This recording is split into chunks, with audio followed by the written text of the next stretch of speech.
లక్ష్మీదేవి లక్ష్మీదేవి మా ఇంటికి వస్తావా? దాదా తొందరగా రా.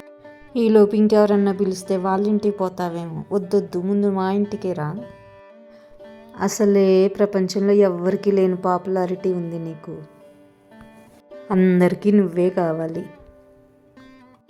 అందుకే ముందు నేను పిలిచానుగా, నువ్వెవ్వరింటికి పోకుండా మా ఇంటికే రా. నువ్వు రాలేకపోతే చెప్పు ఎక్కడున్నావో, నేనే వచ్చి నిన్ను తీసుకొస్తా. నిన్నేం కష్టపెట్టను, చాలా జాగ్రత్తగా తీసుకొస్తాను. కాలు కింద పెట్టనివ్వను. నువ్వే వస్తే మా ఇంటికే నేరుగా రా. మళ్ళీ దారి తప్పిపోయి పక్కిల్లో ఎదురిల్లో తలుపు కొట్టమాక. వాళ్ళు అసలే మంచాళ్ళు కాదు. నేను ఒక్కదాన్నే మంచిదాన్ని. నువ్వెప్పుడు మా ఇంట్లోనే ఉండే. రమ్మన్నాను కదా అని రోజు నాకు అది చేసి పెట్టి ఇది చేసి పెట్టి అంటే నేను చేయలేను. తీరిగ్గా కూర్చుని నీతో కబుర్లు చెప్పలేను. నాకు అంత ఖాళీ ఉండదు.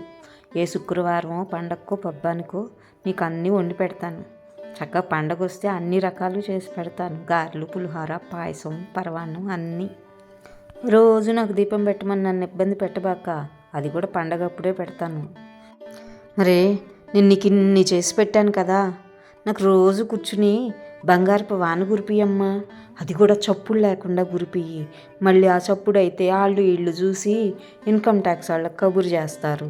అప్పుడు నేనే ఆడ లెక్కలు చెప్పేది.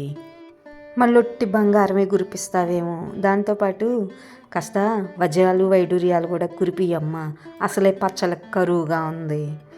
అసలే నీకెక్కడ కాలు నిలవదు. ఎన్నాళ్ళు ఉంటావో ఏమో. ఉన్నన్నాళ్ళు బాగా వాన కురిపియి బంగారంతో.